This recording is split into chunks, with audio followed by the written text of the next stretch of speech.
Hank. It's Grandma. Okay, so you've got your little sleepy snuggie that you sleep in. That looks like, who is this? Is it Nemo? Yep. It's Nemo. Okay. And I'm going to read you another story. I got to find it. Hang on. Let me turn the book. I got to get to the book. Are you with me, Hank? We're almost there. And this is Finding Dory. This was the first movie that came out. That was with Ellen DeGeneres.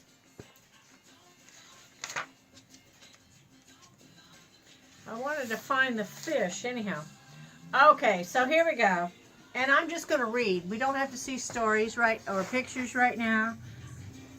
Okay, so Dory was a blue tang fish. As a baby, she had been separated from her parents. Alone, she wandered the ocean looking for her family. Dory asked everyone she met for help. But Dory was not like other fish. She suffered from short-term memory loss. That meant she couldn't remember where she came from or who her parents were. As Dory grew older, she forgot all about her parents. She knew she was looking for something, but she couldn't remember what. One day, Dory saw a boat pass overhead. Then she heard a panicked voice. It was coming from a clownfish named Marlin. He was looking for a boat. It had taken his son, Nemo. "Hey, I got a boat," Dory said. "Follow me." Together, Dory and Marlin traveled many, many miles through the ocean to find Nemo. With Dory's help, Marlin found Nemo. When their adventure was over, Marlin invited Dory to live with him and Nemo on the Great Barrier Reef. Cotton got lost in the closet. I was checking on her. One day, Dory went with Nemo's class to see the stingray migration.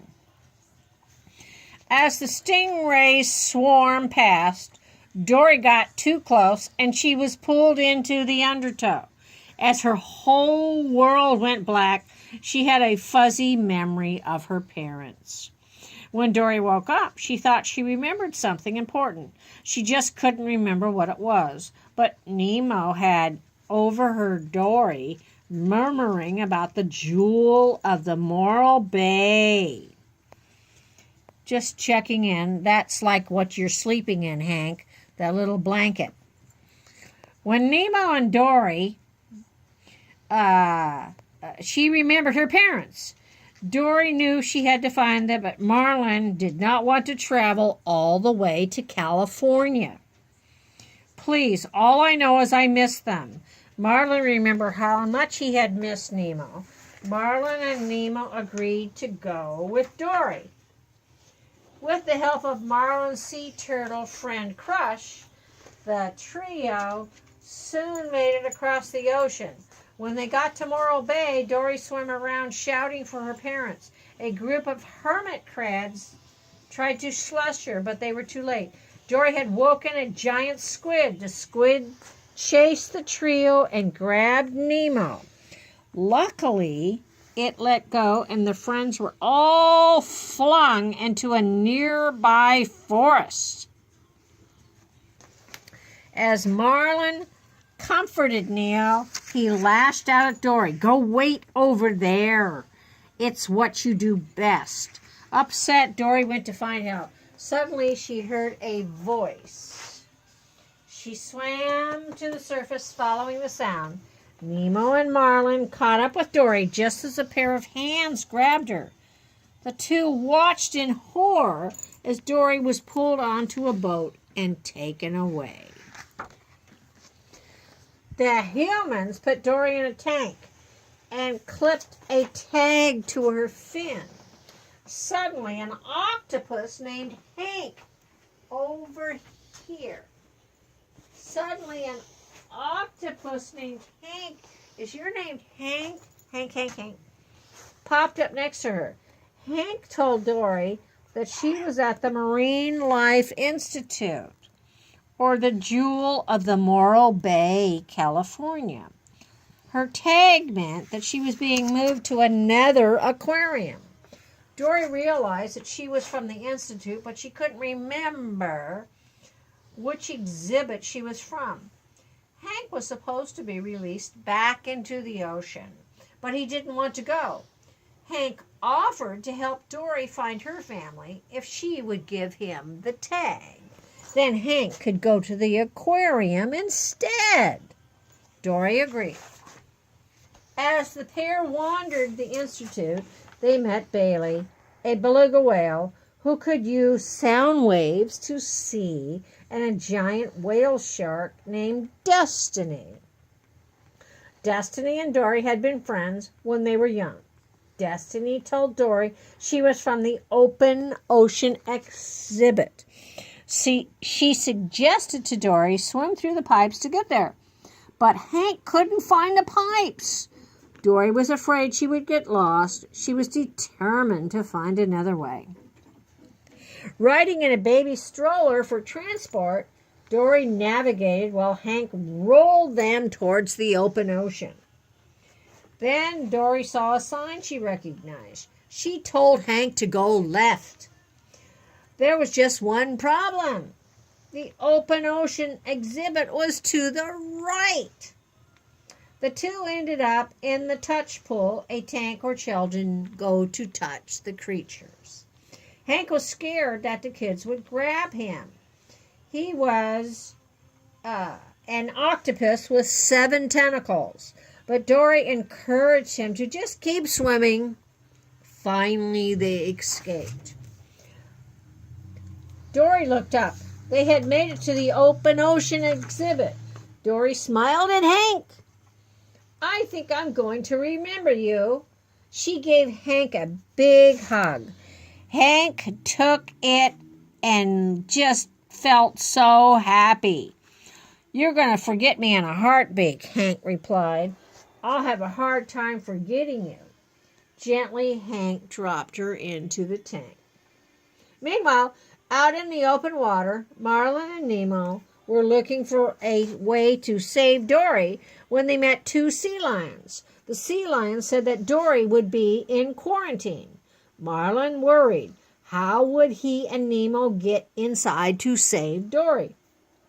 The sea lions had an idea. They borrowed a bucket from a silly sea lion named Gerald. Then they called for Becky, a bird who lived nearby.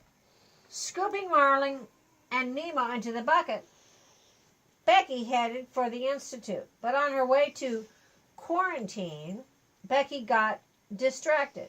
She hung the bucket on a tree branch and flew away. Thinking they had been abandoned, Marlin rocked the bucket back and forth until it tipped over. He and Nemo fell out and landed in an aquarium in the Institute's gift shop. Back in the open gift shop, Dory spotted a trail of shells. She followed it and found her childhood home. Dory's memories came flooding back. She remembered going outside and being sucked into the undertow. Just then, a crab interrupted Dory's thoughts. He told her the blue tangs had been taken to quarantine. Dory had to get back there. The crab gave Dory directions, and they headed into the pipes. Oops, there was a problem. Dory couldn't remember the directions. Soon she was lost. Dory called out to Destiny, the whale shark. With Bailey's help, Destiny gave Dory directions. Dory was almost to quarantine when she ran into Nemo and Marlin. Marlin apologized to Dory. Dory explained that her parents were at the Institute. The trio continued down the pipes together. But when they reached the quarantine, the tank of blue tangs had already been loaded on the truck to the quarantine. Suddenly, Hank appeared. Lifting Dory and her friends in a coffee pot, he helped them onto the truck. The blue tangs told Dory that her parents had tried to find her and never returned. Dory realized that her parents were gone. She was stunned. "I don't have a family," she said. "Not true," Nemo said. That was Nemo said, shaking his head. Dory swam backward into the coffee pot and was scooped up by Hank. At that moment, an institute worker grabbed the octopus. Surprised, Hank dropped Dory. He watched horrified as the little blue tang spilled onto the floor and down a drain to the ocean. Dory shot out of the drain into the ocean. All alone, she began to panic. Then she saw a trail of shells. She decided to follow it. In the distance, Dory saw two figures moving closer. It was her parents. Crying happily, they pulled Dory close. They were so overjoyed to see her. Her parents explained that they had gone to quarantine to find Dory. When they couldn't find her, they realized she must have gone through the pipes to the ocean. They knew they had to do the same thing. They had been waiting in the same spot for years. When her parents asked her if she had been alone, Dory remembered her friends. Nemo and Marlin were still on the truck. Dory and her parents swam towards the institute. They called out to Destiny for help, and Bailey and Destiny jumped out of their pools and into the ocean. Using his special light, Bailey located the truck going over the bridge. Dory asked some nearby otters for help. Destiny flipped Dory onto the bridge, and the otters created a distraction, stopping traffic.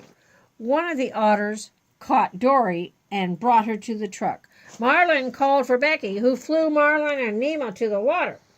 Left behind, Dory convinced Hank to come with her to the ocean. Just then, Becky returned for Dory, but before they could all escape the truck, the door shut, locking them inside. Dory came up with a crazy plan. Hank took control of the truck while Dory navigated. Together, they drove the truck off a cliff into the ocean where Dory's friends and family were waiting.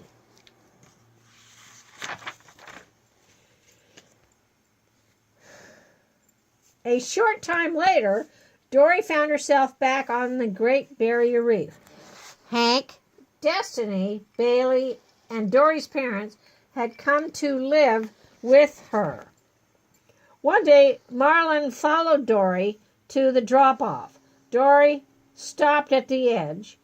"I was just enjoying the view," she told Marlin. "It's really quite a view," Marlin said. Dory looked behind her. Her combined family was gathered together, smiling at her. Dory had a feeling she would remember this moment forever. Bye-bye, Hank. Love you, Hank.